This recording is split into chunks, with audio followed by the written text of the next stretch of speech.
The seat you think is safest and most comfortable in economy is actually the worst one on the plane? Let's be honest. A 10-hour flight in economy isn't a trip. It's a stress test. Your body tightens, your patience disappears, and every minute stretches longer than the last inside a seat that was never designed for comfort. Most people board, sit down, and hope for the best. They accept the dry air, the cramped space, and the exhaustion as unavoidable.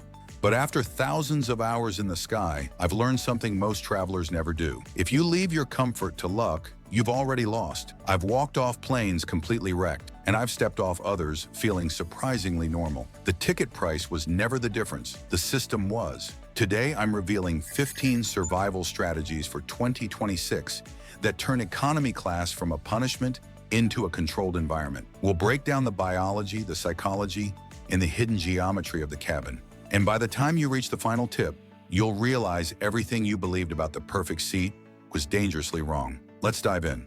15. The biological reset, the 3-hour circadian rule. Most passengers think the bone-deep exhaustion of flying comes from lack of sleep. It doesn't. It comes from blood stagnation. At 30,000 feet in a pressurized cabin, your circulation doesn't just slow down, it drops by nearly 40%.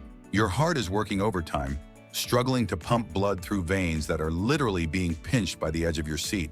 Why does this rule exist? Because airlines design seats for density, not human biology. When you sit still for hours, your body begins to pool fluid in your lower extremities. This isn't just why your shoes feel tight, it's why your brain feels foggy. The psychological mistake we all make is trying to be the perfect quiet passenger. We stay frozen because we don't want to bother our neighbor or the flight attendants. But polite in this environment is a health risk. You need to set a silent 3-hour alarm, not to walk a marathon, but to perform micro movements, ankle rolls, calf pumps, shoulder shrugs. 30 seconds of targeted movement resets your internal pump. Think of it as a biological reboot. When the cabin lights dim and the world goes quiet, that's your window. Move while others sleep, and you'll land feeling like a person instead of a fossilized relic of the flight. 14. Back row. Brilliance. The geometry of the cabin. There is a psychological stampede toward the front of the plane. Everyone wants to be the first one off, as if saving 5 minutes at the exit will somehow make up for the 10 hours of misery they just endured. But where are they rushing to? A 45-minute immigration line. The savvy traveler looks the other way. The back of the plane, specifically the very last row, is a strategic outpost that most people ignore. Here's the aha moment. In many aircraft models, the back row allows for a guilt-free recline. Since there is no passenger behind you, you can reclaim those precious 5 inches of personal space without feeling the burning stare of a frustrated person behind you. Furthermore, you are in the service heart of the plane. You're close to the galley where the extra snacks live and the flight attendants congregate. But the biggest secret? Airlines fill planes from front to back. On a flight that isn't 100% full, the back rows are the most likely to have that holy grail of economy travel, an empty middle seat. That extra space is worth more than being the first person off the plane. While the front is packed like sardines, the back is often your own private sanctuary. 13. The first class hunger hack. Special Meals Airlines serve roughly 300 million meals a year. To the airline, it's a massive logistical headache. To you, it's a survival window. There is a glitch in the airline service matrix that almost no one exploits correctly: the special meal. Whether you choose vegetarian, kosher, or Hindu, these meals are prepared in smaller batches, and crucially, they are loaded and served first. Most passengers wait in a state of low-level, hangry irritability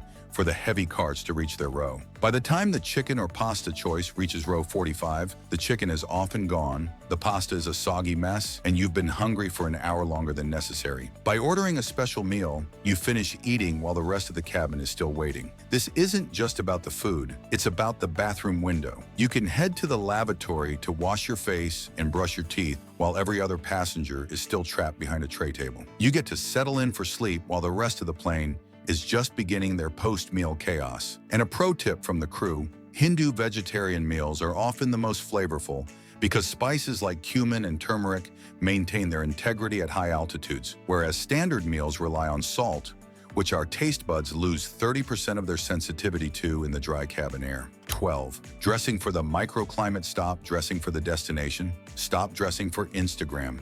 You are entering a pressurized metal tube with humidity lower than the Sahara Desert. Your body swells by about 8% during a long-haul flight. Those designer jeans will become a tourniquet by hour 5. The psychological trap is wanting to look put together, but there is nothing less attractive than someone struggling with a tight waistband in seat 32B. The pros wear merino wool. It regulates temperature, doesn't hold odors, and it stretches. The most important piece of gear, compression socks. If you think they're just for grandmas, you've never experienced the joy of landing without grapefruit ankles. Think of your outfit as your spacesuit. In 2026, travel is an athletic event. Dress like you're there to win, not just to show up. 11. The wide mouth thermos strategy. Forget the collapsible plastic bottles or the fancy filtered straws. This is the one tip that separates the amateurs from the veterans who actually enjoy their flights. You need a wide-mouth, vacuum-insulated thermos. Why? Because the airline's beverage service is a suggestion, not a constant. When you rely on those tiny, flimsy plastic cups of lukewarm water, you are at the mercy of the flight attendant's schedule. A 20-ounce thermos is your personal hydration station, but it's more than just water. Here is the aha moment. You can ask a flight attendant for hot water. Now you've upgraded your entire experience. You can brew high-quality tea, make a cup of instant miso soup, or even prepare oatmeal. While everyone else is gnawing on a cold, salty cracker at 3 a.m., you are having a warm, comforting, hydrating snack. It's about psychological comfort. Having something warm and familiar in your hands at 30,000 feet grounds you. It turns a flight into a ritual. 10. The temptation bundle. Psychological trap. Long-haul flying is 10% physical discomfort and 90% psychological warfare. Your brain is a dopamine-seeking machine, and when it's trapped in a metal tube, it begins to panic. We call it cabin fever, but it's actually a dopamine crash. The mistake most people make is content exhaustion. They watch movies at home, scroll TikTok at the gate, and by the time they are in the air, nothing feels new or exciting. They stare at the flight map, watching that little digital plane crawl across a blue void. That is a recipe for a mental breakdown. The solution is temptation bundling. You must save your favorite series, that one show you've been dying to see, exclusively for the flight. Don't watch a single minute of it on the ground. This creates a powerful neurological shift. Your brain stops thinking, I'm stuck in a seat for 12 hours, and starts thinking, I finally have 12 hours of uninterrupted time to enjoy this reward. You are no longer enduring a flight, you are indulging in a marathon. This association is so strong, it can actually make you look forward to the flight. 9. Cinema in the clouds, the tray table hack. The seat back screen is a relic of the past. It's low resolution, it's glitchy, and most importantly, it's positioned at an angle that forces your neck into a downward crane position, which leads to a massive headache by hour 4. Your phone or tablet is a superior device, but holding it for 8 hours is a form of repetitive strain torture. The common error is trying to prop the phone up on the tray table using a water bottle or a book, only for it to slide off every time the plane hits a pocket of air. Here is the genius move, the sick bag hack. Take a fresh, unused sick bag from the seat pocket, wedge the bottom of it between your phone and its protective case, then hook the top of the bag over the tray table latch and lock it. Your screen is now perfectly at eye level. Your hands are free to eat or relax. You've just built a private, hands-free cinema in 30 seconds for $0. It's the ultimate work smarter, not harder moment that will have every passenger in your row looking at you with pure envy. 8. Never trust seat power. The energy strategy, airlines promise USB ports in every seat. They lie. Or rather, those ports have been used by thousands of people and are often so loose or underpowered that they barely keep your battery from dying, let alone charging it. The strategy of a pro is to treat the plane as if it has no power at all. The stress of watching your battery hit 5% when you still have 6 hours of ocean beneath you is a stress your nervous system doesn't need. Bring a high-capacity 20,000 milliamp hour power bank. But the real secret is the boarding charge. Many aircraft cut power to the seats during taxi, takeoff, and landing to prioritize the plane's engines. If you wait until you're in the air to start charging, you're already behind. Charge your devices while everyone else is struggling with their luggage in the overhead bins. By the time the wheels are up, you are at 100% and completely independent of the plane's faulty infrastructure. 7. Seat Guru in the Intelligence Phase A seat is not just a seat.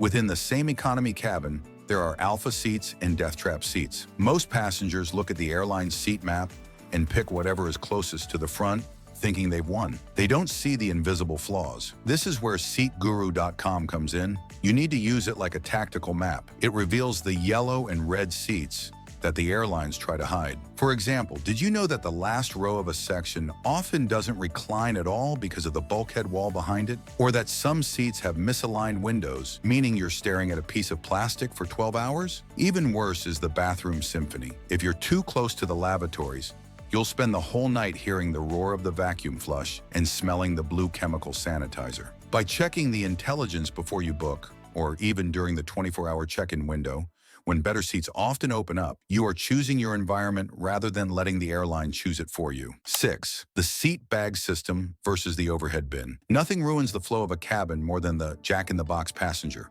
the person who stands up every 45 minutes to dig through the overhead bin for a pair of headphones or a snack. It's inefficient, it's annoying to your neighbors, and it keeps you in a state of restlessness. The logic of the veteran flyer is simple. Your carry-on in the overhead bin is your warehouse. Your seat bag is your workstation. Before you board, prepare a small, lightweight pouch, ideally clear so you can see inside, containing what I call the Essential 5: noise-canceling buds, lip balm, a charger, sanitizer, and your medications. This bag stays in the seat pocket or under the seat in front of you. You become a self-contained unit. You never have to stand up. You never have to apologize to your seatmate. By having everything within arm's reach, you allow your body and mind to settle into a deep rest state. You aren't visiting the seat, you are inhabiting it. 5. The death of the U-shaped pillow scam. I'm going to be controversial here. The classic stuffed U-shaped neck pillow is a scam. They are bulky to carry, they're expensive at airport kiosks, and most importantly, they are ergonomically backward. They push your head forward, away from the headrest, straining your neck. The aha moment is the reverse method. If you must use a U-shaped pillow, turn it around so the thick part is under your chin. This prevents your head from nodding awake every time you drift into deep sleep. But the real pro move? A deflated beach ball. It sounds crazy until you try it. Inflate it only about 20% and place it on your tray table. Now you can lean forward and rest your entire torso on it, or place it under your feet. Raising your feet just 3 or 4 inches off the floor changes the tilt of your pelvis and takes the crushing pressure off your lower back. It weighs nothing in your bag, but provides more relief than a $50 memory foam pillow ever could. 4. The sleep signal and the seatbelt trick. One of the most jarring experiences on a long-haul flight is being woken up by a flight attendant tapping your shoulder. They aren't doing it to be rude. They are required by law to ensure your seatbelt is fastened whenever the fasten seatbelt sign is on. If your belt is hidden under a blanket, they must wake you to check. The strategy here is about communication without words. Always buckle your seatbelt over your blanket or your outermost layer of clothing. Make sure the metal buckle is clearly visible to the crew walking down the aisle. This is your do not disturb sign. It gives the crew the green light to let you stay in your REM cycle, even during moderate turbulence. You can sleep for 6 hours straight while the person next to you is being poked and prodded. It's a small detail that buys you hours of high-quality rest. 3. The landing refresh ritual. The final hour of a long flight is a dark time. The airplane film, that mixture of recycled air, oils, and cabin pressure, has settled on your skin. Your breath is stale and your eyes are red. This is the moment most people give up and accept their fate as a travel zombie. But the elite traveler knows the landing refresh is a ritual of reclamation. Exactly 45 minutes before landing, before the seatbelt sign comes on for the final time, take your seat bag to the lavatory. This isn't just about hygiene, it's about psychology. Use a high-quality face wipe to remove that greasy film. Brush your teeth. Use eye drops to clear the redness. Apply a heavy, unscented moisturizer. When you walk off that plane and face the immigration officer or your loved ones, you aren't a victim of the flight. You look and feel like you've just stepped out of a spa. This reset gives you the energy to handle the stress of the airport and the jet lag that follows. You are telling your body, the ordeal is over, we are back in the world. 2. The alcohol illusion and the hydration tax. The free wine in economy feels like a small victory over the airline's high prices. It's tempting to have a couple of drinks to help you sleep, but at 30,000 feet, you are paying a heavy tax for that drink. The biological fact is that 1 drink at altitude hits your system like 3 on the ground. Alcohol is a massive diuretic. It sucks the remaining moisture out of your cells in an environment that is already drier than a desert. It disrupts your sleep architecture, meaning you might pass out, but you won't get actual restorative sleep. You'll wake up with a plane over, a pounding headache, and magnified jet lag. The aha moment: drink water with electrolyte tablets. Save the celebration for the hotel bar once you've landed. If you stay hydrated and skip the alcohol, your brain will be able to process the new time zone 50% faster. You aren't losing a freebie, you are gaining a whole day of your life back. 1. The middle block aisle, the game changer. Finally, the secret that changes everything. Everyone fights for the window seat so they can lean against the wall, or the outer aisle seat so they can escape. Both of these are tactical errors on a large wide-body aircraft. The real prize is the aisle seat in the center block, the D or G seats in a 3-4-3 layout. Here is the aha geometry. If you sit in the outer aisle by the window, the person in the window and the person in the middle must climb over you every time they need to move. You are the only exit for 2 people. You will be disturbed constantly. In the center block aisle, however, the person in the very middle of that row has a choice.